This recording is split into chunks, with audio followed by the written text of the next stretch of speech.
I born for politics. এবারে নির্বাচনটা আসলে অনেক বেশি চ্যালেঞ্জিং হবে। আওয়ামী লীগ নেই, তারপরও বিএনপির জন্য এটা চ্যালেঞ্জিং কেন? বাংলাদেশকে ধ্বংসাবশের থেকে তুলে স্টেবল করা, স্টেবল থেকে উন্নত করা, এটা হচ্ছে আমাদের বটম লাইন। বিএনপি খালি কথা বলে না, বিএনপি কিন্তু কাজও করে। রাজনীতি করতে নারীরা আগ্রহী হচ্ছে। রাজনীতির মাঠে আমরা আরও একটি জোট দেখতে পাচ্ছি। এই জোটটিকে আপনি কিভাবে মূল্যায়ন করবেন? যেই অন্যায় করুক না কেন, আপনি অন্যায়ের বিরুদ্ধে রুখে দাঁড়ান, একসাথে রুখে দাঁড়ান, স্প্লিট হয়ে যান না। কন্যার কাছে আসলে আমরা বাবার গল্প শুনতে চাই। হি ওয়াজ মাই বেস্ট ফ্রেন্ড। বাবা বলতেন যে যমুনার উপর থেকে যারা আসবে তাদের কাছ থেকে তোমার টাকা নেওয়ার প্রয়োজন হলে আমার কাছ থেকে নেবে। একমাত্র বিএনপি একটি দল যেটাকে কিন্তু আপোষহীন নেত্রীর দল হিসেবে ধরে নিয়ে। বটবাহিনী হচ্ছে বটবাহিনী, it's the group of people. একজনকে গুলি করছে, একজন যাচ্ছে, বাকিগুলো কিন্তু ওখানেই থাকছে। এই যে সেন্টিমেন্টটা, এটাকে হাতে ধরে নষ্ট করা হয়েছে। আমার দেশের ইকোনমিকে বুস্ট করতে হলে আমার উত্তরাঞ্চলকে কিন্তু ইকোনমিকে বুস্ট করতে হবে। সাম্প্রতিক ঘটনাবলী নিয়ে বাংলা নিউজের বিশেষ আয়োজন সমসাময়িকে আপনাদের স্বাগত জানাচ্ছি। আমি জাকারিয়া ইবনে ইউসুফ। আজ আমার সঙ্গে এই স্টুডিওতে যুক্ত হয়েছেন নাটোর 1 আসনে বিএনপি মনোনীত প্রার্থী ব্যারিস্টার ফারজানা শারমিন পুতুল। তিনি বাংলাদেশ জাতীয়তাবাদী দল বিএনপির পররাষ্ট্র বিষয়ক উপদেষ্টা কমিটি, মানবাধিকার কমিটি এবং বিএনপির মিডিয়া সেলের সদস্য। এছাড়াও তিনি ডেসকোর বোর্ড অব ডাইরেক্টর এবং ডেল্টা পিএলসির একজন পরিচালক। এছাড়াও ডক্টর ইউনূসের নেতৃত্বাধীন অন্তর্বর্তীকালীন সরকারের দুর্নীতি দমন কমিশনের সংস্কার কমিশনের সদস্য ছিলেন। তার আরেকটি পরিচয়, তিনি সাবেক যুব ক্রীড়া ও যোগাযোগ প্রতিমন্ত্রী ফজলুর রহমান পটলের কন্যা।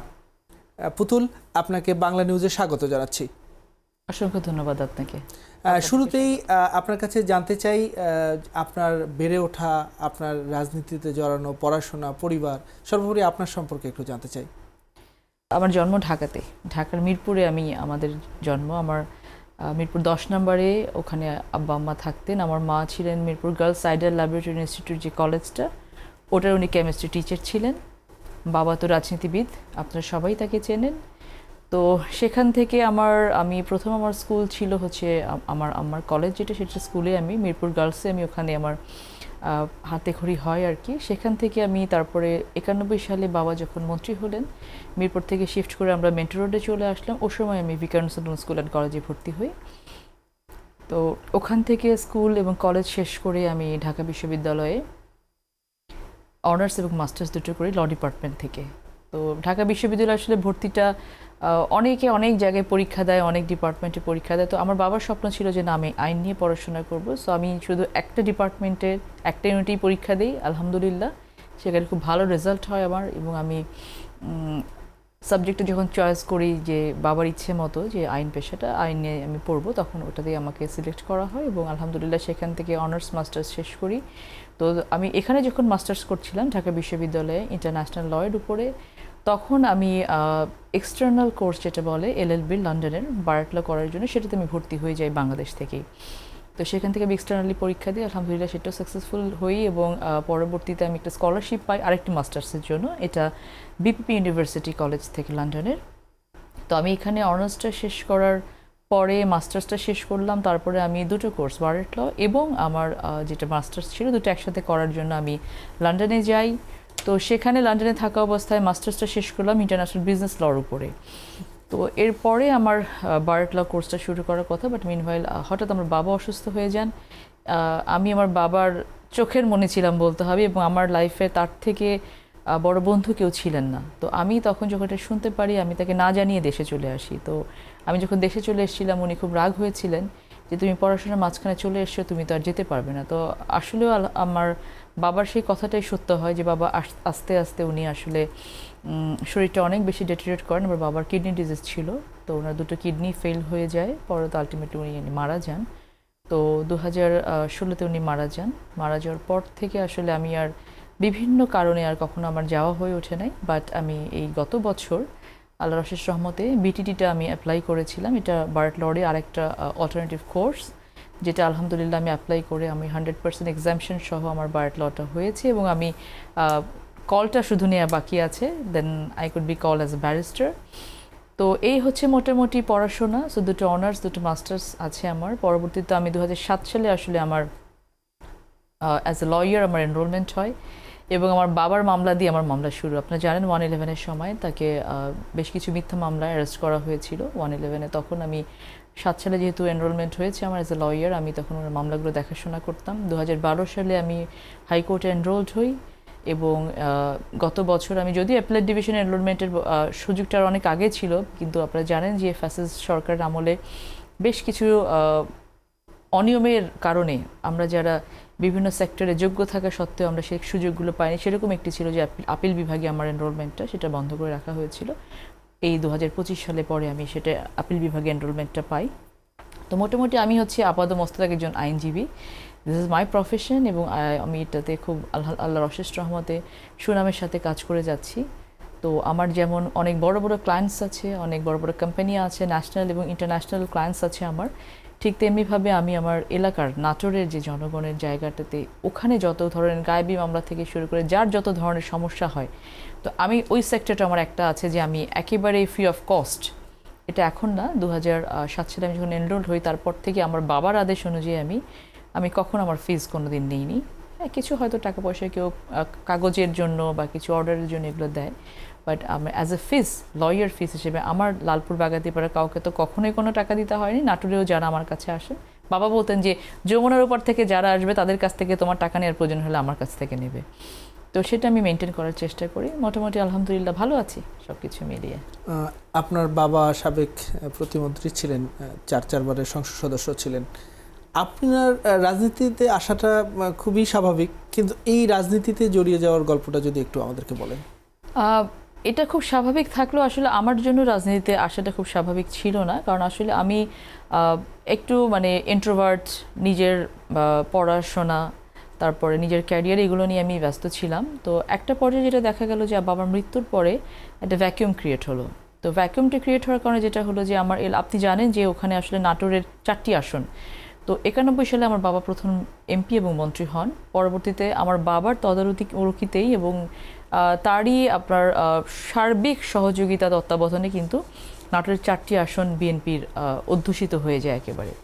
তো ওই সময় বাবা যখন চলে গেলেন তখন একটা অনেক বড় ভ্যাকুয়াম তৈরি হলো, যেমন আমাদের পারিবারিকভাবেও তৈরি হলো, এলাকাতেও তৈরি হলো। তখন আমরা আসলে তখন আমার আম্মা আর কি রাজনীতিতে এগিয়ে আসলেন। আমরা সবাই তখন ছোট ছিলাম। বাবা 2016 সালে মানে ওই রাজনীতির ভারটা নেওয়ার মতো হয়তো তখন আমাদের ক্যাপাসিটি ছিল না। তো আমাদের দেশনেত্রী বেগম খালেদা জিয়ার পরামর্শ মোতাবেক আমরা আম্মাকে সাথে নিয়ে রাজনীতির মাঠে হাঁটলাম। তো তখন হাঁটতে নিয়ে 2018 সালে আমার আম্মা নির্বাচন করেছিলেন।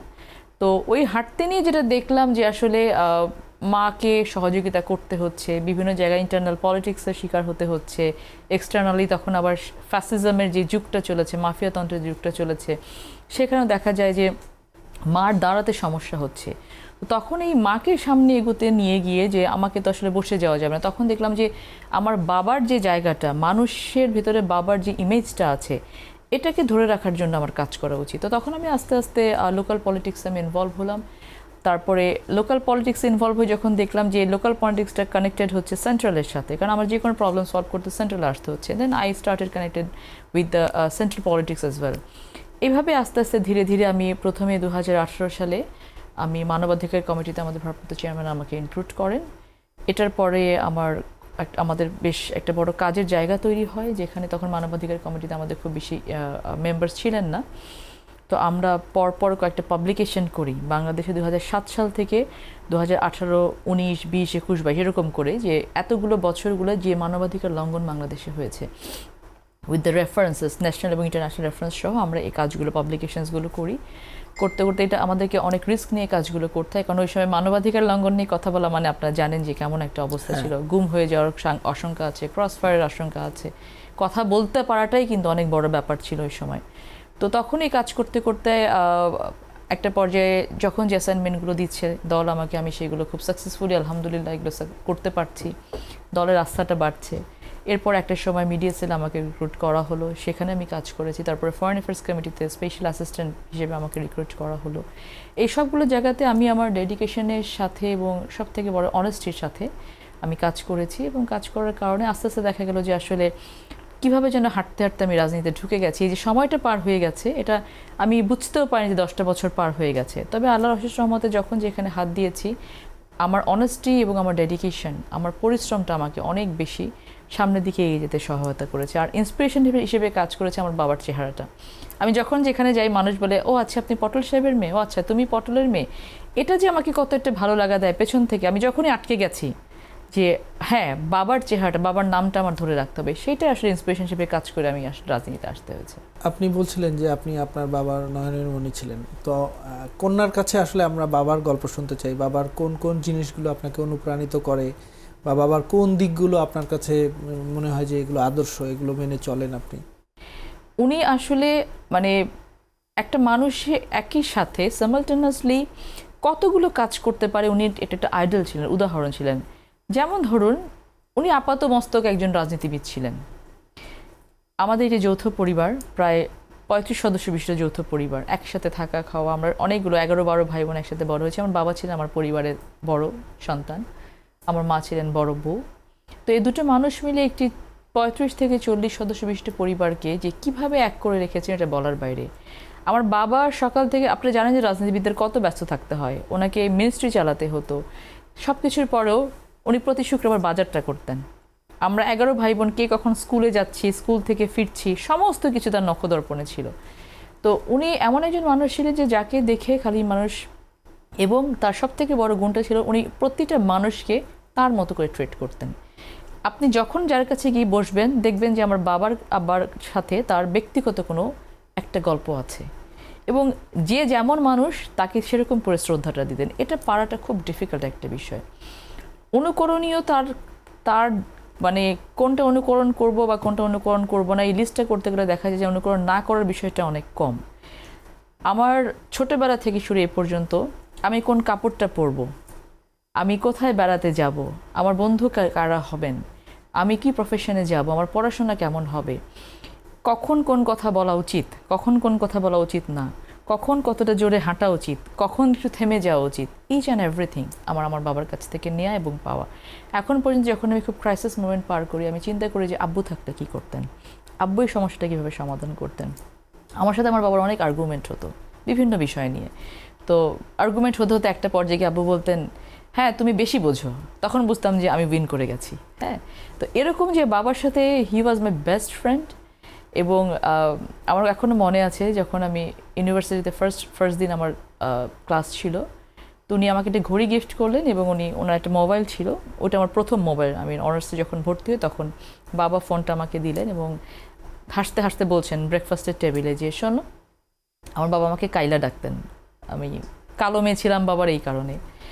তো বলতেন, কাইলা শোন, তোর চোখ দুটো খুব সুন্দর, অনেক ছেলে তোর চোখের দিকে তাকাবে, কিন্তু বন্ধু সবার সাথে ঠিক আছে, যদি বিশেষ কাউকে পছন্দ হয় আমাকে এসে বললেই হবে।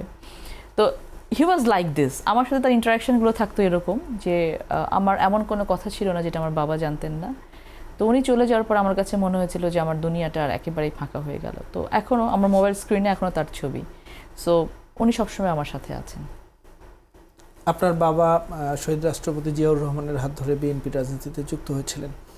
তো বাবার মুখে কি শহীদ রাষ্ট্রপতি জিয়াউর রহমানের কোনো গল্প শুনেছেন কিনা, বা কোনো ঘটনা আপনাকে বলেছে কিনা কখনো?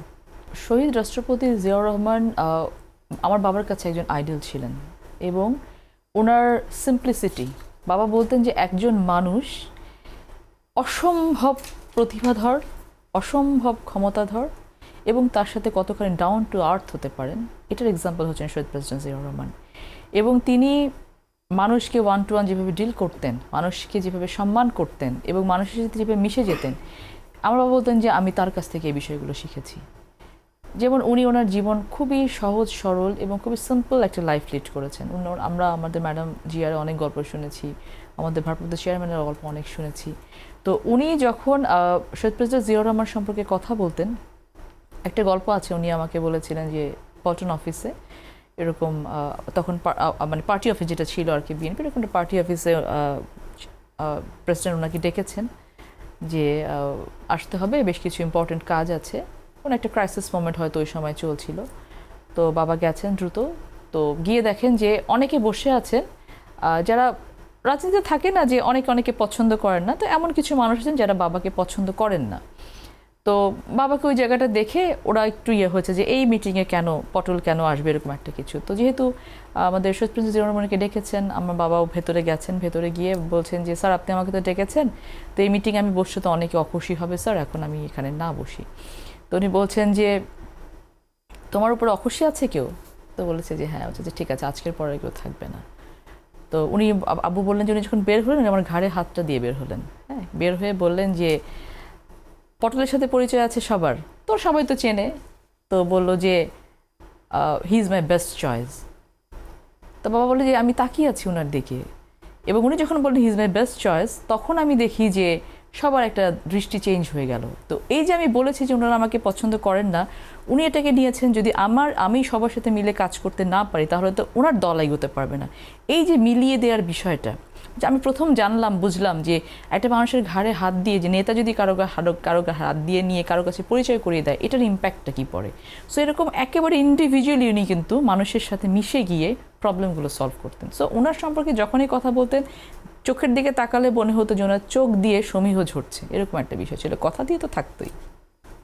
দীর্ঘ 17 বছর একটা ফেসিবাদের সময় গিয়েছে, এরপরে এই নির্বাচন অত্যন্ত গুরুত্বপূর্ণ।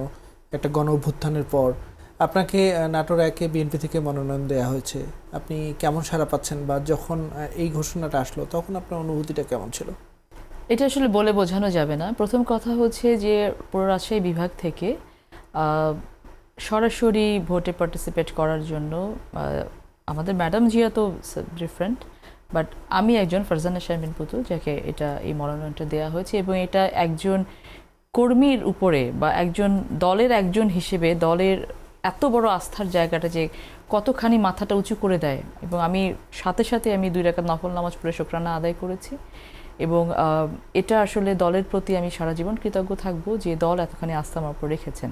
আর এবারে নির্বাচনটা আসলে অনেক বেশি চ্যালেঞ্জিং হবে এই কারণে যে বাংলাদেশে তো নির্বাচন আসলে পরিবেশটি বিগত 17 বছর ধরে ইন্টেনশনালি ধ্বংস করা হয়েছে, যে নির্বাচনটা যেন হতে না পারে। কারণ জনগণকে কানেক্ট করলে জনগণ কথা বলবে, জনগণ তাদের রায় দিবে, এই জায়গাটাকে কিন্তু ভেঙে ফেলা হয়েছে খুব উদ্দেশ্য প্রণোদিতভাবে।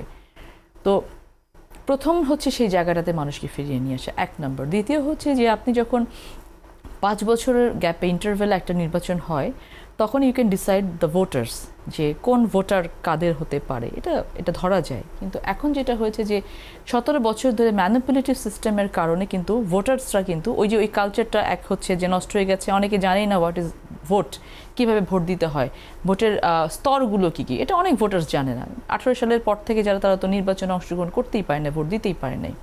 সেটা একটা চ্যালেঞ্জ আছে যে তাদেরকে আসলে পরিচিত করা ভোটের কালচারটার সাথে, ভোটের পরিবেশটার সাথে।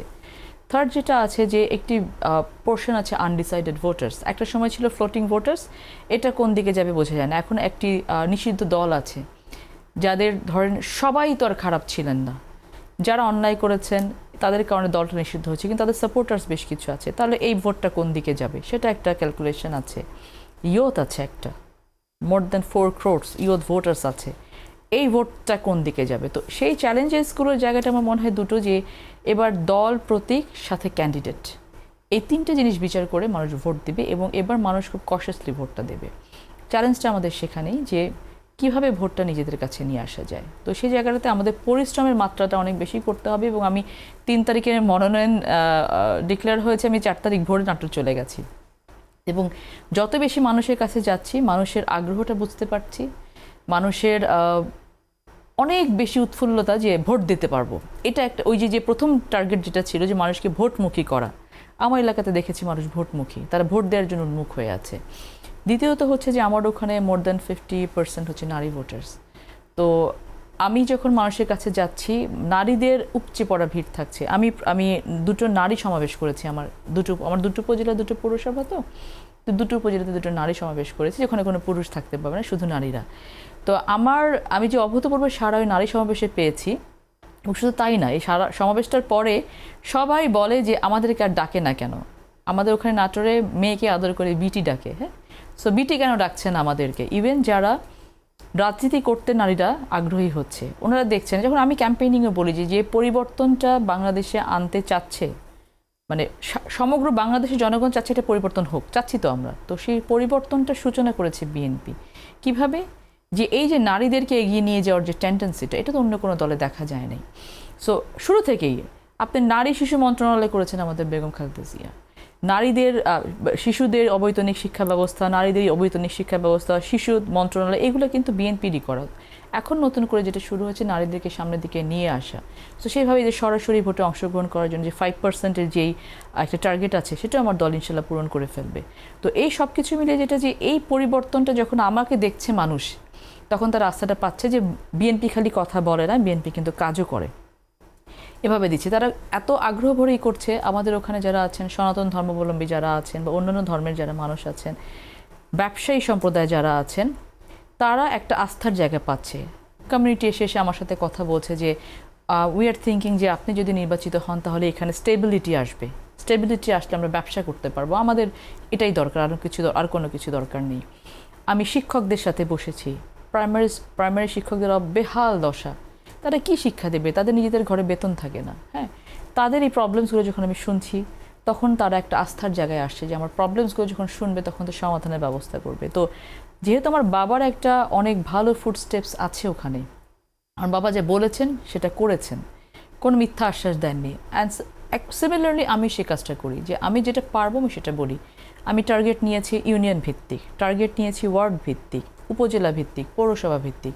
আমি তাদের কাছে গিয়ে বলেছি যে প্রবলেমসগুলো আগে পড়ে। যখন আমি উঠান বৈঠকে বসি, সব থেকে আমি যেটা ইফেক্টিভ মনে করছি ভোটের জন্য উঠান বৈঠকটা, অল্প সংখ্যক মানুষের যদি ইন্টারাকশন করা যায়। আমার পরিশ্রমটা বেশি হয়, কিন্তু আপনি 500 জন নিয়ে একটা মিছিল করছেন আর 50 জনকে নিয়ে কথা বলছেন, you can connect the people, you can connect the sentiment of the people. উঠান বৈঠকটাকে বেশি গুরুত্ব আমি উঠান বৈঠকটাকে, এবং এটার রেসপন্সটা সারাটা অনেক ভালো পাচ্ছি।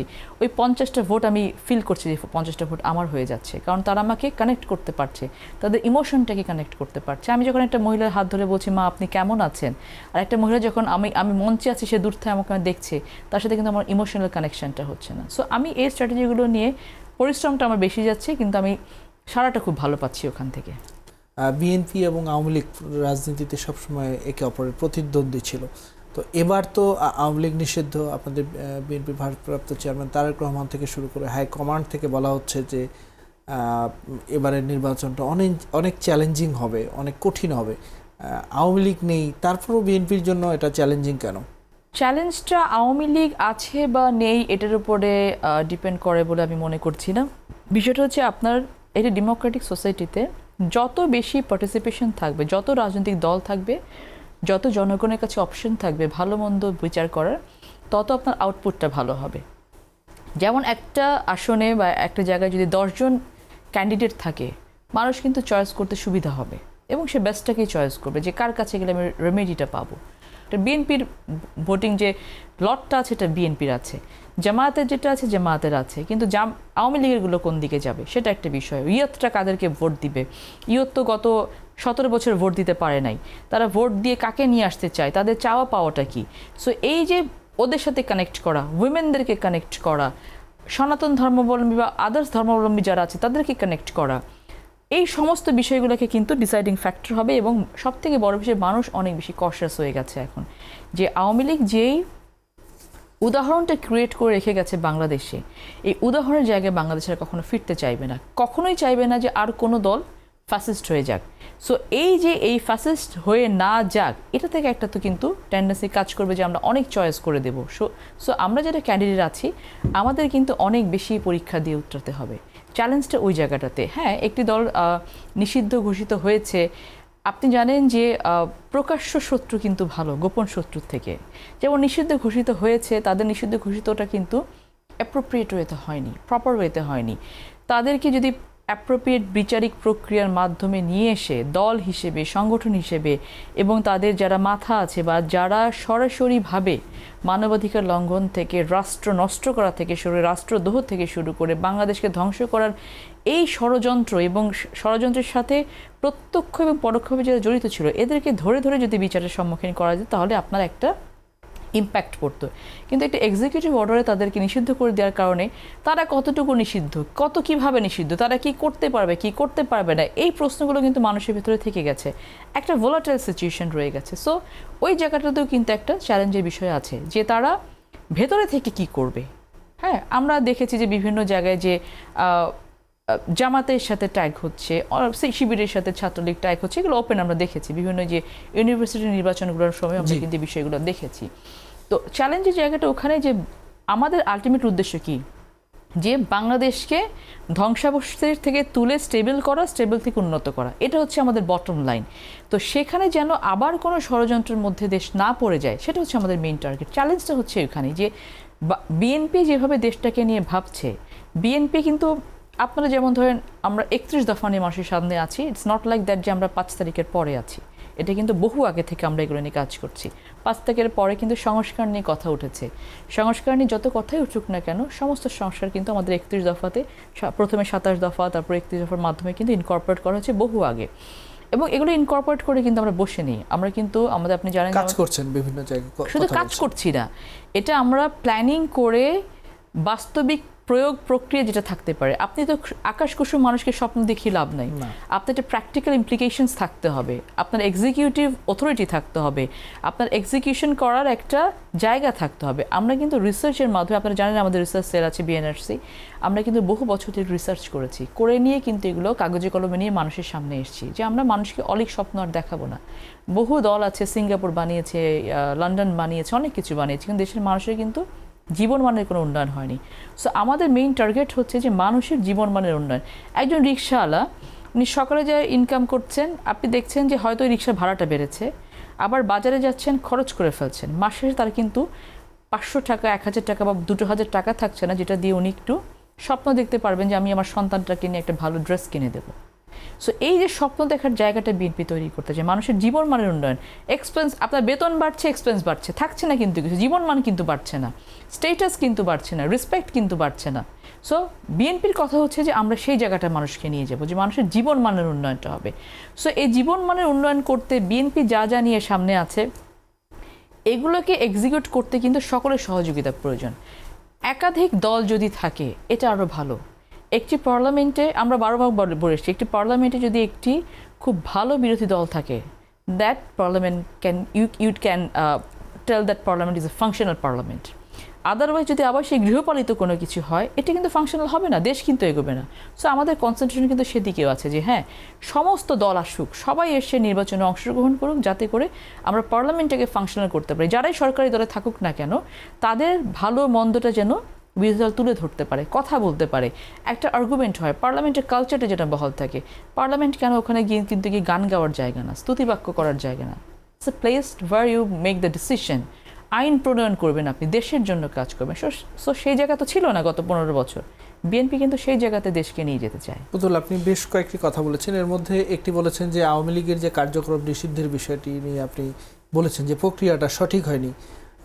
জুলাইয়ের আন্দোলনে বা জুলাই বিপ্লবে যে ম্যাসাকার হয়েছে, প্রায় 2000 মানুষ প্রাণ হারিয়েছে, এটি নিয়ে কোনো ধরনের সন্দেহ নেই। এবং এরপরে যেটি হচ্ছে, আওয়ামী লীগের বিভিন্ন পর্যায়ের যারা লোকজন রয়েছেন বা নেতারা রয়েছেন, বুদ্ধিজীবীরা বলছেন, তারা এই যে ট্রাইব্যুনালে যে বিচার হচ্ছে, এই বিচার প্রক্রিয়াটা নিয়েও কিন্তু কথা বলছেন। আপনি যেহেতু একজন আইনজীবী, আপনার কাছেও এটা নিয়েও জানতে চাই যে এই প্রক্রিয়াটা সঠিক আছে কিনা। আওয়ামী লীগের পক্ষ থেকে বা বিভিন্ন তাদের যারা বুদ্ধিজীবী, আইনজীবী আছে, তারা বলছেন যে এখানে আইনজীবীর নিয়োগ থেকে শুরু করে পুরো প্রক্রিয়াটা নিয়ে নানা ধরনের কথা কিন্তু তারা বলছেন। এটা নিয়ে আপনার বক্তব্যটা একটু জানতে চাই। প্রথম কথা হচ্ছে যে 5 তারিখের পরে যে সরকারটা বাংলাদেশ পরিচালনা করার দায়িত্ব নিয়েছিলেন, এই সরকারের উপরে আসলে মানুষের আস্থার জায়গাটা ছিল প্রচণ্ড।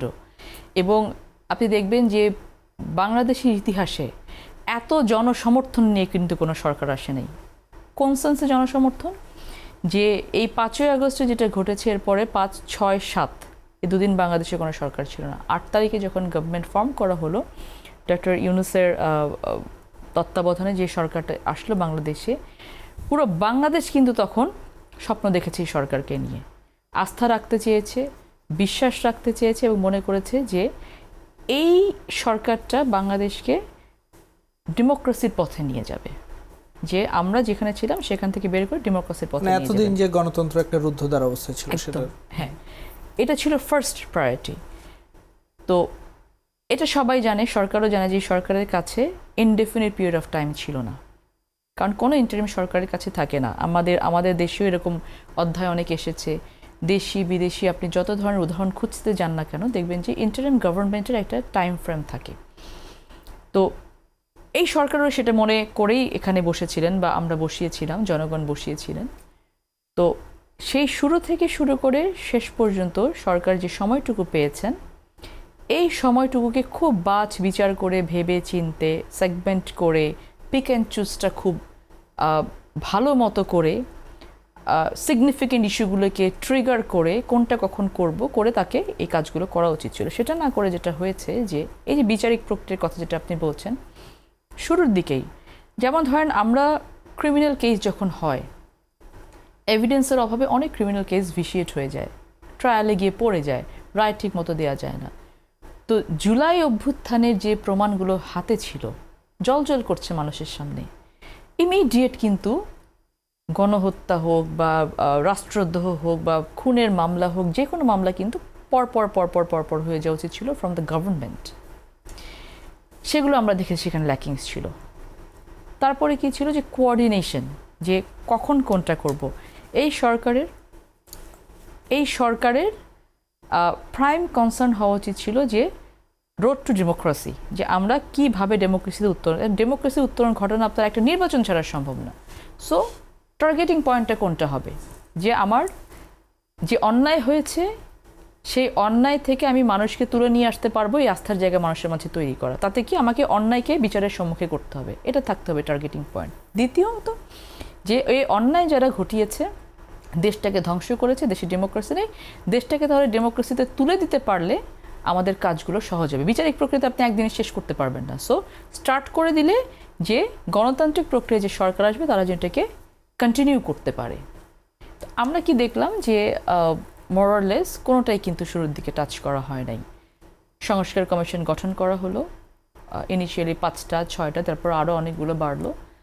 ফরচুনেটলি আমি একটি সংস্কার কমিশনের মেম্বার হিসেবে কাজ করার সুযোগ পেয়েছি, দুর্নীতি দমন কমিশনে আমি কাজ করেছি এবং ট্রেমেন্ডাস কাজ করেছি। আমরা পরিশ্রম করেছি, শত মানুষের আমরা ইন্টারভিউজ করেছি, হাজার মানুষের সাথে মিট করেছি, বিভাগীয় পর্যায়ে গেছি যে দুর্নীতি কিভাবে কমানো যায়। যাই করি না কেন কিছু না কিছু কিন্তু কাগজে কলমে উঠে এসেছে, প্রস্তাব দিয়েছি অনেকগুলো। আমরা জানি যে ওভারনাইট এগুলো কোনোগুলো এক্সিকিউট করা সম্ভব না, কারণ যে দুর্নীতির বীজ বপন করা হয়েছে বহু বছর ধরে, আপনি তো ওভারনাইট এগুলো তুলে নিয়ে আসতে পারবেন না। You need to address them first. Address করার পরে আপনাকে প্রবাবল সলিউশনের পথ খুঁজে বের করতে হবে, তারপর এক্সিকিউশনে যেতে হবে। এবং এটা ওভারনাইটও হবে না, সময় লাগবে, দিন লাগবে, মাস লাগবে, বছর লাগবে। টিল টুডে আমি একটাও কিন্তু আমরা যে প্রস্তাব দিয়ে এসেছি, আমি তো নিজে কাজ করেছি, আমি কোনো এক্সিকিউশন লেভেল একটা পয়েন্টেরও দেখিনি টিল টুডে। বিচারিক প্রক্রিয়াটা নিয়ে একটু জানতে চাই। আচ্ছা, সেটাই বলছি, যেহেতু এই যে এতগুলো অ্যানোমালি করতে গিয়ে এখন জনগণের চাওয়াটা কি ছিল, যে অন্যায়কে বিচারের সম্মুখীন করা এবং নির্বাচনের দিকে যাওয়া। এখন সরকার যেটা করার চেষ্টা করেছেন যে একটি মামলা তো হয়েছে, সেখানে বিচারিক প্রক্রিয়া নিয়ে এসছেন। আপনার একটি বিচারিক প্রক্রিয়া নতুন করে শুরু করার জন্য, নতুন বিচারিক একটা স্ট্রাকচার বা আপনার ইনফ্রাস্ট্রাকচার তৈরি করার জন্য যে সময়টা প্রয়োজন ছিল, সেই সময়টা কিন্তু তারা নেননি বা দেননি। না করার কারণে যেটা করেছে যে ট্রাইব্যুনালটা এক্সিস্টিং আছে। আমি অবশ্যই বলবো যে এটা কোনোভাবেই ইললিগাল কোনো কিছু না, ইনভ্যালিডও কোনো কিছু না। এটা একটি বিচারিক প্রক্রিয়া যেটা গেছে, যে রায়গুলো হচ্ছে বা হওয়ার প্রক্রিয়াধীন আছে, এগুলো এই ট্রাইব্যুনালে করা সম্ভব, করা যায়। এখানে লিগ্যাল কোনো বাইন্ডিংস নেই। তবে এই বিচারিক প্রক্রিয়াগুলো ভবিষ্যতে কতটুকু সাস্টেইন করবে, কি করবে না করবে, এটা কিন্তু ডিপেন্ড করবে যে পরবর্তীতে বিচারিক প্রক্রিয়া কীভাবে চলছে না। যেমন আপনি একটি রায় হওয়ার পরে কিন্তু সেটা সেখানে স্টাক হয়ে যায় না, রায়ের বিরুদ্ধে আপিল হয়, রিভিশন হয়, রিভিউ হয়, অনেক কিছু হয়। তো সেভাবে এই বিষয়গুলো চলবে। তবে এই মুহূর্তে সরকারের জনগণের আস্থাটা নেয়ার জন্য বিচারিক প্রক্রিয়াটা শুরু করে এভাবে না করার কোনো উপায় ছিল না বলে আমি মনে করি, এবং তারা সেটা করেছেন। এবং এটা ভবিষ্যতে বোঝা যাবে যে আসলে এটা কতটুকু স্বচ্ছ ছিল বা কী ছিল। আমরা যদি দেখি যে আওয়ামী লীগের রাজনৈতিক কার্যক্রম নিষিদ্ধ বা বন্ধ রয়েছে, ধরেই নেওয়া হচ্ছে যে আগামী নির্বাচনে তাদের কোনো সুযোগ নেই। অন্যদিকে কেউ জাতীয় পার্টির নির্বাচনে অংশগ্রহণ নিয়েও কথা বলছে। আপনি এই বিষয়টাকে কিভাবে দেখেন? আমি এই বিষয়টাকে দেখি যে who am I to decide that thing. আমার কথা হচ্ছে যে রাজনীতি তো অন্য বিষয়, রাজনীতি, দল, জনগণ, সো এইগুলো সব কানেক্টেড। কোন দল দেশের রাজনীতি করবে কি করবে না, এটা জনগণের উপর ছেড়ে দেওয়া উচিত। এটা হচ্ছে আমার একেবারে বটম লাইন। যে যদি কেউ কোনো কিছু করে থাকে, একটি ডেমোক্রেটিক স্ট্রাকচারে ultimate power and authority is the people. So জনগণকে ছেড়ে দেওয়া উচিত কোন ব্যক্তি কোন দল রাজনীতি করবে কি করবে না। আমি এখন নাটোর 1 থেকে মনোনয়ন পেয়েছি। জনগণ যদি মনে করে, জনগণ যদি আমাকে পছন্দ করে, আমাকে ভোট দেয়, তাহলে there is no one to এটা ডিসাইড করার যে সে থাকবে কি থাকবে না। আর জনগণ যদি আমাকে ছুঁড়ে ফেলে দেয়, আমার কোনো অধিকার নেই সেখানে বসে থাকার। সো কে রাজনীতি করতে পারবে করতে পারবে না সেটা কোনো এক্সিকিউটিভ অথরিটি দিয়ে অথবা কোনো ব্যক্তির সিদ্ধান্তে এটা হওয়া উচিত বলে আমি মনে করি না। Let them do it. জনগণের উপর তো অত্যাচারটা হয়েছে। জাতীয় পার্টি কী করেছে সেটাও জনগণ জানে, আওয়ামী লীগ কী করেছে সেটাও জনগণ জানে, জামায়াত ইসলামী কী করেছে সেটাও জনগণ জানে, বিএনপি কী করেছে সেটাও জনগণ জানে। আপনি বাকি 3টি দলকে 3টি ট্যাগ কিন্তু জনগণ দিয়ে দিয়েছে। রাজাকার দিয়েছে, স্বৈরাচার দিয়েছে, মাফিয়া দিয়েছে। আর জাতীয় পার্টিকে ইন বিটুইন যেটা দিয়েছে সেটা নাই বললাম। সো একমাত্র বিএনপি একটি দল যেটাকে কিন্তু আপোষহীন নেত্রীর দল হিসেবে ধরে নেওয়া হয়। সো আমি বলছি যে জনগণকে ডিসাইড করতে দেন না, কে কী করবে না করে আসুক না, জনগণের কাছে আসুক। জনগণের ম্যান্ডেটের উপর তো কোনো কিছু নেই। সো এইভাবে কে নির্বাচন করতে পারবে বা পারবে না, করা উচিত বা উচিত না, সেটা আমি একজন ব্যক্তি হিসেবে তো বলার কেউ না। জামায়াতকে ইঙ্গিত করে গতকাল বিএনপির ভারপ্রাপ্ত চেয়ারম্যান তারেক রহমান বলেছেন যে কিছু কিছু মানুষ বা কোনো কোনো গোষ্ঠীকে ইদানিং বলতে শুনেছি বা বিভিন্ন জায়গায় কেউ কেউ সোশ্যাল মিডিয়ায় বলে যে অমুককে দেখলাম তমুককে দেখলাম, এবার অমুককে দেখুন। যাদের কথা বলে অমুককে দেখুন, তাদেরকে তো দেশের মানুষ 1971 সালেই দেখেছে। আপনি তো নির্বাচনের মাঠে রয়েছেন, আপনার তারেক রহমানের এই বক্তব্যকে আপনি কিভাবে দেখবেন? উনি তো 100% ঠিক কথা বলেছেন। বিষয়টা হচ্ছে যে জামায়াত ইসলামী একটি রাজনৈতিক দল, তাদের বেশ কিছু স্ট্র্যাটেজি আছে, তারা তাদের নীতি আদর্শ নিয়ে রাজনীতি করেন, তাদের স্ট্রাকচারের রাজনীতি করেন, এবং এটা সম্পূর্ণ একটি ডিফারেন্ট পলিসি। আমাদের রাজনীতি আলাদা। তো 1971 সালে দেখেছে, বিভিন্ন সময় জামাত ইসলামকে দেখা হয়েছে। তো ওনাদের যে ব্যাকগ্রাউন্ড হিস্ট্রি আছে বা 71 সালে তাদের বাংলাদেশের সাথে মুক্তিযুদ্ধের সময় তাদের যে ফাংশনটা ছিল, তাদের যে কোঅর্ডিনেশন কাদের সাথে ছিল, এটা বাংলাদেশের মানুষের অজানা না।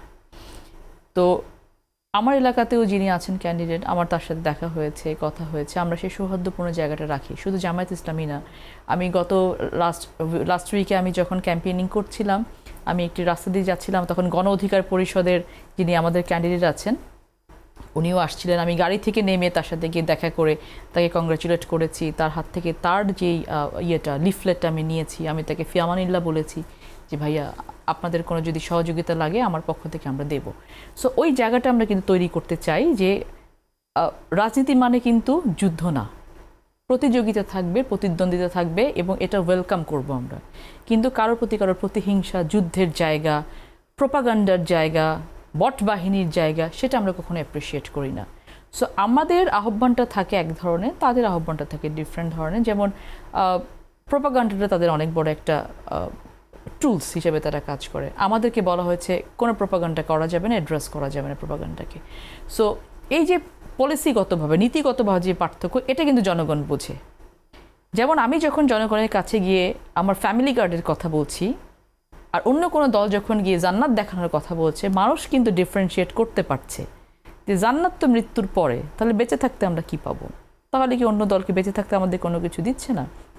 আমরা যখন ফ্যামিলি কার্ডের কথা বলছি এবং এটা কিভাবে এক্সিকিউট করবো সেটা বলছি, এবং সব কিছু যে আমাদের হাতে আছে, only we need the infrastructures and the tools যেটাকে এক্সিকিউট করা, তখন কিন্তু মানুষ বুঝছে। সো ওই যে বলছি যে আমাদের ভারপ্রাপ্ত চেয়ারম্যান যে কথাটা বলেছে যে মানুষকে আসলে এখন প্রতারিত করে, মানুষের সেন্টিমেন্টকে প্রতারিত করে অন্যদিকে নেওয়ার আসলে এখন আর কোনো স্কোপ নেই। মানুষ অনেক বেশি কনশাস।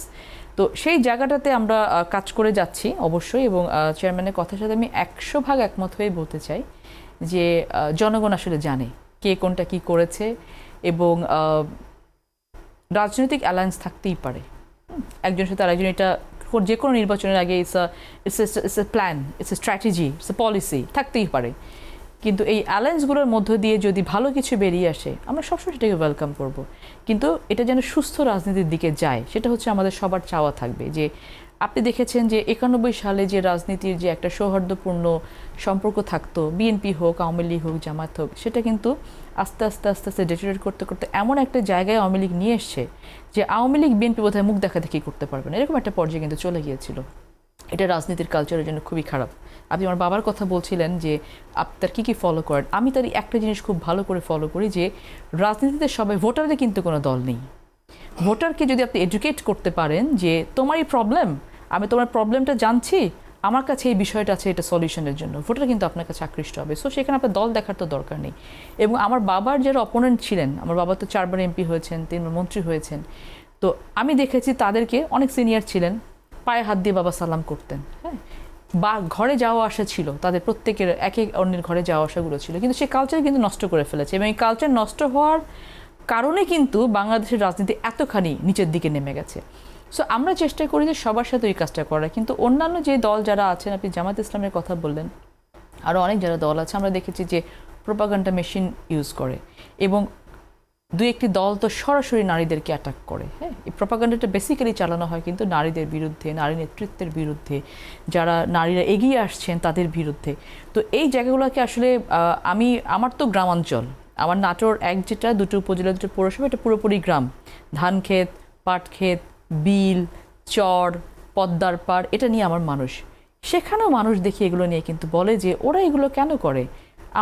আমার মা বিটিকে, বিটি মানে মেয়েকে বলে, মা বিটিকে অ্যাটাক করে কথা বলে, মা বিটির সম্পর্কে খারাপ কথা বলে, বলে যে নারী নেতৃত্ব হারাম, তাহলে তো কি খালেদা জিয়ার নেতৃত্ব হারাম, মানে এই যে বিষয়গুলো, হ্যাঁ, এইগুলো নিয়ে আসে। তো মানুষ কিন্তু কনশাস, মানুষ কিন্তু বুঝছে।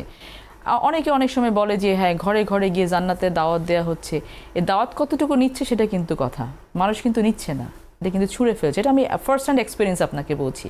কারণ এটা তো মানুষ বুঝতে পারে এখন যে আমাকে বাঁচতে হবে, আমার সন্তানকে ভালো স্কুলে নিতে হবে, আমার যে সন্তানটার যোগ্যতা আছে অথচ সরকারি চাকরি পায়নি, কেবলমাত্র একটি বিশ্বাসকে হৃদয়ে ধারণ করার কারণে আমার সেই সন্তানটার চাকরির প্রয়োজন আছে। আমি নারী, আমার যোগ্যতা আছে, কিন্তু আমাকে জায়গা মতো যেতে দেওয়া হচ্ছে না। আমার এলাকায় যদি ইকোনমিক জোন হয় তাহলে আমি কাজ করতে পারবো, ব্যবসা প্রতিষ্ঠান ভালো হবো, ব্যবসা প্রতিষ্ঠানগুলো সিন্ডিকেটাইজেশন হয়ে গেছে, সেগুলোকে কীভাবে দূর করা যায়, এই জিনিসগুলো কিন্তু মানুষ চিন্তা করে। কিন্তু শুধুমাত্র যদি এখন বেঁচে থাকতে কোনো কিছু না নিয়ে আগে জান্নাত দেওয়ার মালিক আল্লাহ, এটা আপনি কেউ কিছু বললে এটা কিন্তু বিশ্বাস করে না। সো তারা হয়তো চালাচ্ছে প্রোপাগান্ডা, কিন্তু রিসিভ করছে কতটুকু এটাও কিন্তু একটা ফ্যাক্টর। বাট আমি দেখেছি, আমার এলাকাতে ঘুরে দেখেছি যে নো, এই পার্সেন্টেজ খুবই কম। আপনি বিএনপির মিডিয়া সেলের সদস্য এবং বর্তমান সময়টাকে বলা হচ্ছে যে ডিজিটালাইজেশনের সময়। সব কিছু আমরা ফেসবুকে দেখি, সোশ্যাল মিডিয়ায় দেখি, এবং সোশ্যাল মিডিয়ায় সবচেয়ে আলোচিত একটি শব্দ হচ্ছে বট বাহিনী। এই বট বাহিনী আসলে কারা চালায় এটি? বট বাহিনী হচ্ছে বট বাহিনী, it's the group of people যাদের কাজই হচ্ছে যে প্রোপাগান্ডা ক্রিয়েট করা এবং প্রোপাগান্ডাটা ডিসেমিনেট করা amongst the people in general. তো এটা একটা সময় মানুষ মনে করতো সত্য, কিন্তু যখন এটা বট বাহিনী আকারে প্রকাশিত হয়ে তখন মানুষ জানে এটা বট বাহিনীর কাজ। এটা তারা একটা আলাদা আইডেন্টিটি পেয়ে গেছে যে এদের কাজ হচ্ছে প্রোপাগান্ডা তৈরি করা এবং প্রোপাগান্ডা ছড়ানো। এটা খুব ইন্টেনশনালি করা হচ্ছে এবং করা হয়ে থাকে। এবং সুখের বিষয় এটাই যে যেহেতু মানুষটা আইডেন্টিফাই করতে পারছে যে বিশ্বাস করবো কি করবো না, এই জায়গাটা কিন্তু চলে। এবং আপনি দেখবেন যে কিছুক্ষণ যেটা বললাম যে প্রোপাগান্ডা তৈরি করে এটা অ্যাটাক করা মেয়েদের ক্ষেত্রে বেশি হয়, সাইবার বুলিং, যেটা সাইবার বুলিংটা খুব বেশি হয়। এবং এটা বাংলাদেশে 51%, মোর দ্যান 50% কিন্তু নারী ভোটার আছে, এবং মানে এলাকা ভেদে, আর ইন জেনারেল 50% হচ্ছে নারী ভোটার। তো যখন আপনি এই বট বাহিনী দিয়ে এই নারী ভোটারদেরকে ইনস্টিগেট করছেন, তাদেরকে অ্যাটাক করছেন, সাইবার বুলিং করছেন, এটা কিন্তু ভালো দিকে যাচ্ছে না। হ্যাঁ, এবং আলটিমেটলি নারীদেরকে কিন্তু টার্গেট করতে করতে করতে করতে শেষ গিয়ে আপনাকে পার্সোনালি অ্যাটাক করে, যেটা খুবই বেশি হয় এখন। তো এই জায়গাগুলোতে কিন্তু যারা মনে করছে যে এটা করে নিয়ে আমরা খুব ভালো কিছু আদায় করতে পারছি, সেটা আলটিমেটলি কিন্তু আপনি রুট লেভেলে গিয়ে দেখবেন যে এটা কিন্তু নেগেটিভ ইম্প্যাক্টটা পড়ছে তার থেকে অনেক বেশি। আমরা জানি যে এই গণ অভ্যুত্থানে সামনে থেকে নেতৃত্ব দিয়েছেন ছাত্ররা, এবং এই গণ অভ্যুত্থানের পরবর্তী সময়ে তারা একটি নতুন দল গঠন করেছে যেটিকে বলে এনসিপি, এবি পার্টি এবং রাষ্ট্র সংস্কার মিলে সম্প্রতি নতুন একটি জোট হয়েছে। রাজনীতির মাঠে আমরা আরও একটি জোট দেখতে পাচ্ছি। এই জোটটিকে আপনি কিভাবে মূল্যায়ন করবেন? আমি সুস্বাগতম জানাবো তাদেরকে, দে আর ভেরি মাচ ওয়েলকাম। এবং ওই যে কিছুক্ষণ আগে বললাম যে পলিটিক্যাল অ্যালায়েন্স এটা ইলেকশনের আগে বা পরে এটাকে কখনো নেগেটিভলি দেখার কোনো স্কোপ নেই। এটা হতেই পারে যদি একই আদর্শে একই মতে তারা বিশ্বাস করে, তাহলে তারা একসাথে হয়ে গণতন্ত্রের জন্য ফাইট করবে, দেশের জনগণের জন্য ফাইট করবে। এটা তো খুব ভালো বিষয়, খুব ভালো কথা। আমি অবশ্যই তাদেরকে ওয়েলকাম করি।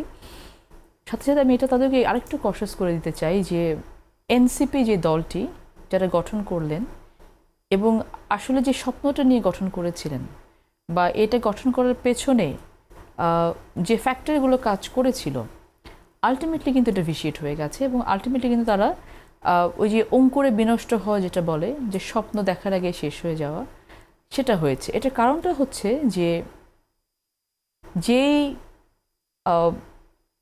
দ্রোহর উপর দিয়ে জুলাই অভ্যুত্থানটা হয়েছে, এই দ্রোহটাকে এবং অভ্যুত্থানটাকে ভাগ করা শুরু হয়েছে 5ই আগস্টের পরেই, একেবারেই ইনস্ট্যান্টলি ভাগ করা শুরু হয়ে গেছে যে ক্রেডিটটা কার। এবং এই ক্রেডিটটা কার ভাগ করতে গিয়ে কিন্তু এই যে স্টুডেন্ট যারা ছিল, এই স্টুডেন্টদের ভেতরে শুধু স্টুডেন্টও ছিল না, স্টুডেন্টের সাথে বাবা মা, পরিবার, রিক্সা চালক, ভ্যান চালক, ছাত্র, শিক্ষক, অফিস, আদালত, সবাই কিন্তু এর সাথে যুক্ত ছিল এই জুলাই অভ্যুত্থানে। এবং এই জুলাই অভ্যুত্থান দ্যাট ওয়াজ দ্য স্ফুলিঙ্গ, যে আপনার ওই যে একটা পাথরে হ্যামারিং করতে করতে যে last stroke on the hammer, এটা ছিল জুলাই অভ্যুত্থান। বিগত 17 বছরের যে অত্যাচার, নির্যাতন, নিপীড়ন, এগুলোর উপরে আমরা হ্যামারিং করেছি বহুবার এজ এ পলিটিক্যাল পার্টি। আমাদের উপর যখন অত্যাচার এসেছে পলিটিক্যাল পার্টি হিসেবে, অন্যান্য পলিটিক্যাল পার্টি মনে করেছে ওদের উপরে তো আসছে, আমাদের উপর তো আসছে না। আমরা বারংবার বলেছি যে এটা আমরা এখন আমাদের উপরে আসছে, কয়দিন পরে তোমাদের উপর আসবে। এরকম করে হ্যামারিংটা চলেছে রাজনৈতিক দলগুলো বাদ দিয়েও, শিক্ষকদের উপরে, ব্যবসায়ীদের উপরে, বিভিন্ন সেক্টরের উপরে। যখন যেটা সেক্টরের উপরে এসেছে বাকিগুলো চুপ থেকেছে, কিন্তু আলটিমেটলি যখন সন্তানদের উপরে এসেছে, সন্তানগুলি খেয়েছে, তখন কিন্তু ঘর থেকে মা বাবারা বেরিয়ে এসছেন। সো এই যে 17 বছরের পুঞ্জীভূত ক্ষোভ এবং দ্রোহের বহিঃপ্রকাশ স্বরূপ কিন্তু জুলাই অভ্যুত্থানটা হলো। এখন এই জুলাই অভ্যুত্থানটা হওয়ার সাথে সাথে যেটা হলো 5ই আগস্টের পরে যারা প্রথম সারিতে ছিলেন, আমাদের সন্তানরা, আমাদের ভাইরা, আমাদের বোনরা, স্টুডেন্টরা, এদের ভেতরে ইনজেক্ট করা হলো যে you are the best, you are the best. আপনি দেখবেন যে প্রশংসা কানের পেছনে করা ভালো। যখনই আমি আপনাকে আপনার যে অর্জনটা এটাকে আপনার মাথায় তুলে দেব, তখন কিন্তু আমি পাগল হয়ে যাব। সেটাই করা হয়েছে। এত ভালো একটা ফোর্স, এত চমৎকার একটা ফোর্স যে গুলির মুখে দাঁড়িয়ে তারা ভয় পাচ্ছে না, বলছে একটা গেলে তো শুধু একটাই যায়। গুলি করছে একজনকে, পুলিশের যে রেকর্ডিংটা, যে একজনকে গুলি করছে একজন যাচ্ছে, বাকিগুলো কিন্তু ওখানেই থাকছে। এই যে সেন্টিমেন্টটা, এটাকে হাতে ধরে নষ্ট করা হয়েছে উদ্দেশ্য প্রণোদিতভাবে, আবার যেন উঠে দাঁড়াতে না পারে। তো সেই জায়গাটা থেকে আমি বলবো যে ওই ফোর্সটা যদি একসাথে কাজ করতো, এই ফোর্সটাকে যদি আমরা প্রিজার্ভ করতে পারতাম, ভবিষ্যৎ বাংলাদেশ কিন্তু এদের উপরে নির্দ্বিধে আমরা ছেড়ে দিতে পারতাম। ওরা স্টুডেন্ট ছিল, এই স্টুডেন্টগুলোকে কিন্তু আমরা এই অভ্যুত্থানের পরপর যদি আমরা আবার স্কুল, কলেজ, ইউনিভার্সিটি পাঠিয়ে দিতাম, তাদের পড়াশোনার জায়গাটা স্মুথ করতাম, তারা একটা ভালো ব্যাকগ্রাউন্ডে বের হয়ে আসতো। এই যে এক্সপেরিয়েন্সটা তারা করলো, এটা কিন্তু ভবিষ্যৎ বাংলাদেশ গড়ার জন্য প্রত্যেককে যে যার সেক্টর থেকে কিন্তু দেশকে গড়তে পারতো। তা না করে কী করলাম আমরা একজন পিক অ্যান্ড চুজ করলাম, করে ওদের ভেতরে ডিভাইড করলাম। পিক অ্যান্ড চুজ করে যাদেরকে বসালাম, তাদেরকে দিয়ে দুর্নীতি করালাম। এসছে তো পেপার পত্রিকা, এটা তো আমার কথা না। দুর্নীতি করালাম, তাদের ভেতরে ভাগ হয়ে গেল। একটা গ্রুপকে নিয়ে বের করে দল গঠন করালাম। দল গঠন করে তাদেরকে এমন একটা ইমপ্রেশন দেওয়ালাম যে you are the ultimate authority of this country right now, which is not actually, এটা সত্য ছিল না। একেবারেই ওই ফোর্সটাকে বললাম তো, আমি ওদেরকে স্বপ্নের ফোর্স বলতাম। যে আমি একসময় মনে করতাম যে বাংলাদেশে ভবিষ্যতে হাল কারা ধরবে, ওদেরকে দেখে মনে করেছিলাম যে না, আমাদের দেশে ভবিষ্যতে হাল ধরো। যে উই হেট পলিটিক্স একটা জেনারেশন হয়েছিল না, আমি তখন মনে করতাম যে নো, আমাদের দেশে আছে, আমার ভাইয়েরা আছে, আমার বোনেরা আছে, আমরা আছি, সন্তানরা আছে, তারা ভবিষ্যতে হাল ধরবে। কিন্তু এই জুলাই অভ্যুত্থানের পরে আবার একইভাবে অত্যন্ত সিস্টেমেটিক ওয়েতে একেবারে এদেরকে কিন্তু এই ফোর্সটাকে ধ্বংস করে এখন কোথায় আছে দেখেন আপনারা বলেন। ওদের যে হুঙ্কারটা ছিল, যে দেশটাকে বদলে দেওয়ার যে আগ্রহটা ছিল, ভাটা পড়ে গেছে না অনেকখানি, এক একজন এক এক দিকে ছিটকে পড়ে গেছে, ওই স্ট্রেংথটাই তো ওদের ভেতরে নাই। সো জোট যেটা গঠন করা হয়েছে, আমি চাইবো, আন্তরিকভাবে চাইবো এবং ওদেরকে আহ্বান জানাবো যে স্ট্রেংথটা যেন থাকে, যে উদ্দেশ্যে জোটটা করা, যেই অন্যায় করুক না কেন আপনি অন্যায়ের বিরুদ্ধে রুখে দাঁড়ান, একসাথে রুখে দাঁড়ান, স্প্লিট হয়ে যান না। পুতুল, আপনার কাছে আরেকটি বিষয় জানতে চাই যে আপনি তো দেশে এবং দেশের বাইরে নারীর অধিকার, মানবাধিকার নিয়ে কাজ করেছেন। তো আপনি যদি নির্বাচিত হন বা আপনি যদি সংসদে যেতে পারেন, সেক্ষেত্রে নারীর অধিকার কিংবা মানবাধিকার নিয়ে কিভাবে কাজ করবেন? আপনার কোনো পরিকল্পনা আছে কিনা? আমি মানবাধিকার কমিটিতে যখন যুক্ত হই, আমি বলেছি আপনাকে আমরা বেশ কিছু পাবলিকেশনস করেছিলাম মানবাধিকার লঙ্ঘনের উপরে। তো সেই জায়গাগুলোতে নারী, পুরুষ, শিশু নির্বিশেষে সবারই যেটা একটা ইন জেনারেল ভিউজ ছিল। তো নারী অধিকার এবং মানবাধিকার দু ধরনের সেক্টর। হ্যাঁ, আমি অত্যন্ত সৌভাগ্যবান যে আমার জাতীয় এবং আন্তর্জাতিক পর্যায়ে এই দুটো বিষয় নিয়ে কাজ করানোর সৌভাগ্য হয়েছে। এবং আমি ফরেন অ্যাফেয়ার্স কমিটিতেও আছি বিএনপির। আমার বিভিন্ন দেশের বিভিন্ন মহলে এগুলো নিয়ে কথা বলার, প্রবলেমসগুলো তুলে ধরার এবং প্রবাবল সলিউশনস কী হতে পারে সেগুলো আইডিয়া নেওয়ার আমার এই সুযোগটা আমার হয়েছে। আল্লাহ তাআলা সেই সুযোগ আমাকে দিয়েছেন এবং দল আমাকে সেই সুযোগটা করে দিয়েছে। I am really grateful to Allah এবং টু মাই পার্টি। আমার বেশ কিছু স্পেসিফিক প্ল্যানিং আছে নারীদেরকে নিয়ে। আমার যে প্ল্যানিংটা আছে যে অ্যাজ এ উইমেন আমি কাজ করছি যেভাবে, আমি আমার পথের স্ট্রাগলগুলো আমি জানছি, বুঝছি। আমার পরে যারা কাজ করতে আসবে অথবা আমার সাথে যারা কাজ করতে চায়, আমি চাই যে স্ট্রাগলগুলো তাদের জন্য ফেস করতে না হয়, সেই জায়গাটা ক্রিয়েট করা। আমি ক্যাটেগরিক্যালি এখন সব স্ট্রাগলগুলো আপনাকে বলতে পারছি না। এইটা একটা জায়গা। দ্বিতীয়ত হচ্ছে যে নারীদেরকে স্বাবলম্বী করার মেইন কম্পোনেন্ট আমি মনে করি যে নারীকে বিশ্বাস করানো যে ইউ ক্যান ডু। এটা আমরা বিলিভ করাই না। আমরা নারীকে বলি তুমি করো, ঠিক আছে দেখা যাবে, কিন্তু অনেক প্রতিবন্ধকতা দিয়ে দিই, বিশ্বাসটা প্রথিত করি না। যেহেতু বিশ্বাসটা প্রথিত হয় না, নারী হাঁটতে গিয়ে হোঁচট খেলে আমরা বসে যাই।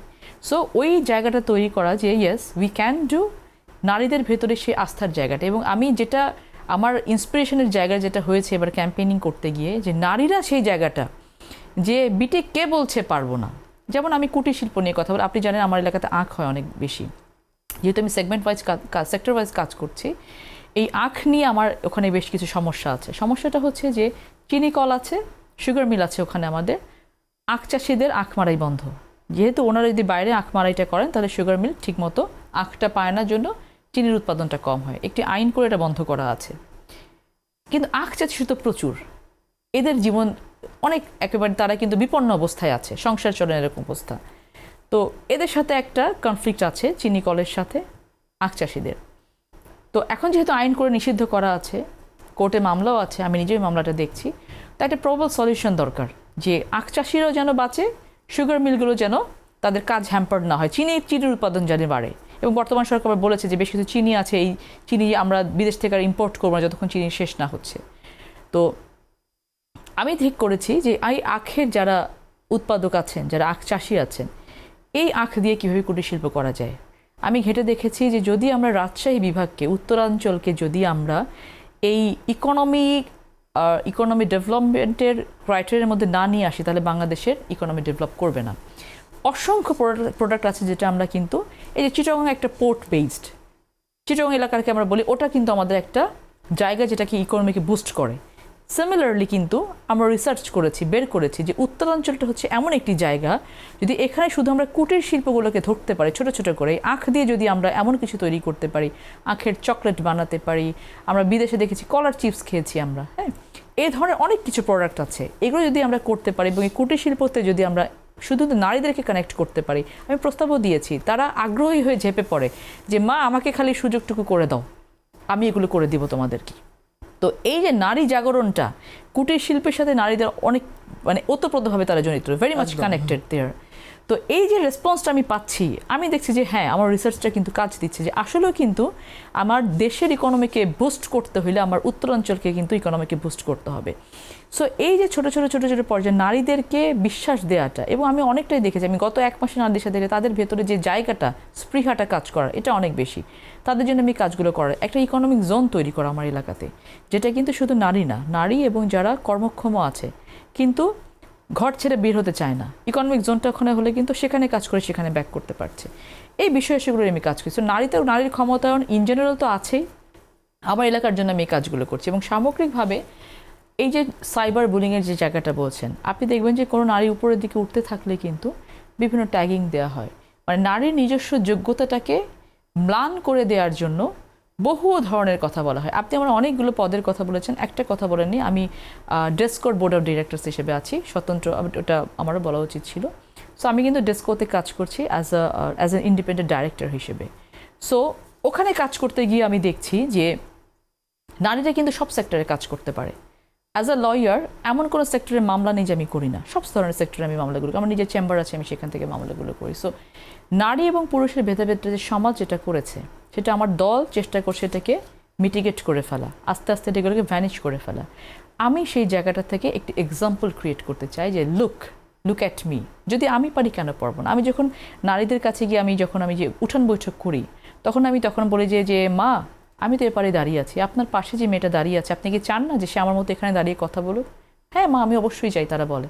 তো সে নিজে পারে, খালি তাকে চিন্তা করতে হবে যে আমি চাই।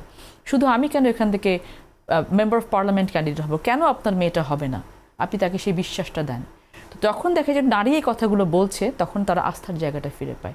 সো এটা আমার জন্য অনেক বড় পাওয়া এবং কাজ করার জায়গা, যে আমি এই জায়গাটা ক্রিয়েট করতে পারবো বলে আমি বিশ্বাস করি ইনশাআল্লাহ। এবং মানবাধিকারের ক্ষেত্রে তো আমি কাজ করেই যাচ্ছি, ন্যাশনালি এবং ইন্টারন্যাশনালি সেই জায়গাগুলোতে আমার অ্যাক্সেস আছে। যে কোনো মানবাধিকার লঙ্ঘন নিয়ে যে কোনো মানবাধিকার সংস্থার সাথে আমি কথা বলতে পারি, যেহেতু দীর্ঘ সময় ধরে কাজ করে এসেছি, আমার এক্সপিরিয়েন্সটা আছে, তাদেরকে আমি চিনি, তারা আমাকে চেনে। তো দেশের স্বার্থে মানে প্রেজেন্টেবল হয়ে কিছু আদায় করে নিয়ে আসা ইন্টারন্যাশনাল কমিউনিটির কাছ থেকে, এটা আমি মনে করি যে I am perfect for that. আপনার কাছে একেবারে শেষ প্রশ্ন সেটি হচ্ছে যে আপনি লালপুর বাগাতিপাড়া থেকে নির্বাচন করছেন, আপনি আসলে ওই এলাকার জন্য কি করবেন, বা এই প্রজন্মের কাছে একজন প্রার্থী হিসেবে আপনার প্রতিশ্রুতি কি থাকবে? আসলে আমি যেটা করছি যে অলিক কোনো স্বপ্ন কাউকে দেখাচ্ছি না, এটা করে ফেলবো সেটা করে ফেলবো, সেটা না। আমি ক্যাম্পেইনিংগুলো আমার পার্ট হচ্ছে যে আমি আগে প্রবলেমগুলো নিচ্ছি তাদের কাছে। আমি যখন যাই আমি কাগজ কলম দিয়ে বলি যে এই ইউনিয়নের কী কী প্রবলেম আছে, এবং আমি ক্যাটেগরাইজ করেছি ইন জেনারেল কী কী প্রবলেম আছে, উপজেলা ভিত্তিক, ইউনিয়ন ভিত্তিক, পৌরসভা ভিত্তিক, ওয়ার্ড ভিত্তিক। তো দেখেছি যে রাস্তার সমস্যা সব জায়গাতেই আছে, ব্রিজ কালভার্ট, অবকাঠামোগত যে সমস্যা সব জায়গাতেই আছে, সেটাকে আমি টার্গেট করেছি যে হ্যাঁ আমার এই কাজগুলো করতে হবে। এটা খুব বেশি কঠিন কোনো কাজ হয় না। যদি একটি সরকার গঠন করা যায় এবং একটি এমপি অথবা মন্ত্রী তাদের যে ধরনের কাজগুলো তাদের এরিনার মধ্যে থাকে, তাদের পক্ষে অবকাঠামোগত উন্নয়নগুলো করা সম্ভব।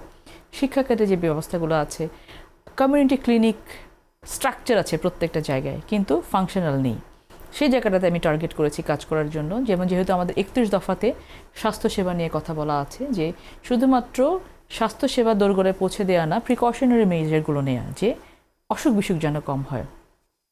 আমাদের এখানে প্রায় 25,000-এর উপরে কিন্তু করার চেষ্টা করা হচ্ছে, যে আমরা গ্রাম লেভেলে যেটা ওই গ্রাম্য চিকিৎসক দেওয়ার ব্যবস্থা করা হবে, অথবা নারীদেরকে স্বাস্থ্যসেবাকে কিভাবে আমরা দোরগোড়ায় পৌঁছে দিতে পারি, অসুখ বিসুখকে কীভাবে আমরা প্রিভেন্ট করতে পারি, এইসব বিষয় আশয়গুলো নিয়ে কিন্তু নারীদের কর্মসংস্থানের ব্যবস্থা করা হবে। সেই বিষয়গুলো নিয়ে আমি কাজ করছি।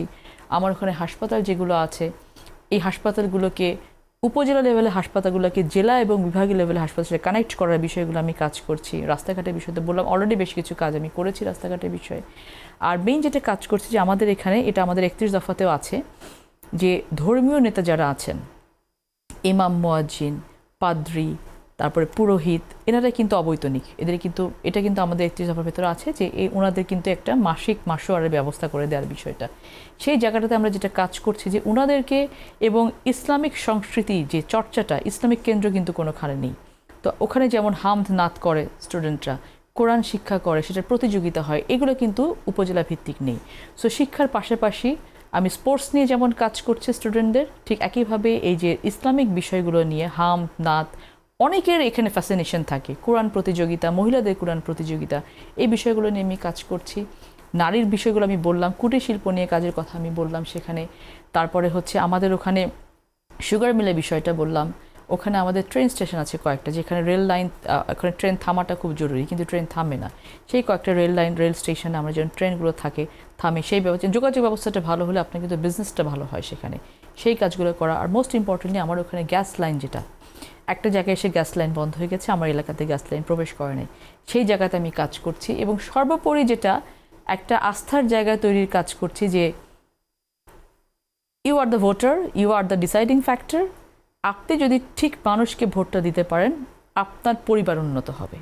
সো এই আস্থার জায়গাটা, এবং আমি দেখছি যে মানুষের ভেতরে চোখের দিকে তাকালে কিন্তু বিশ্বাসটা বোঝা যায়, আস্থার জায়গাটা বোঝা যায়, এবং আমি এটা রিচ করতে পারছি মানুষের কাছে। সো প্রতিদিনই আমার কাজের প্রতি ইন্সপিরেশনটা বাড়ছে, আগ্রহটা বাড়ছে, যে মানুষের কাছে গিয়ে মানুষের আস্থার জায়গাটা। এবং একটা সময় মনে হতো যে রাজনীতি করব না, মানে কখনোই আমি রাজনীতি করবো এটা মনে করে আসিনি, সময়ের প্রেক্ষিতে আমাকে আসতে হয়েছে। কিন্তু এখন আমি ফিল করি যে আই বর্ন ফর পলিটিক্স। ধন্যবাদ ফারজানা শারমিন পুতুল এতক্ষণ বাংলা নিউজে সময় দেওয়ার জন্য। আপনাকে অসংখ্য ধন্যবাদ। প্রিয় দর্শক, আজ বিদায় নিচ্ছি। এতক্ষণ আমাদের সঙ্গে যুক্ত ছিলেন নাটোর 1 আসনে বিএনপির মনোনীত প্রার্থী ব্যারিস্টার ফারজানা শারমিন পুতুল। আবারও হাজির হব নতুন কোনো দিনে নতুন কোনো অতিথিকে নিয়ে। ততক্ষণ পর্যন্ত ভালো থাকবেন, সুস্থ থাকবেন এবং বাংলা নিউজের সঙ্গেই থাকবেন।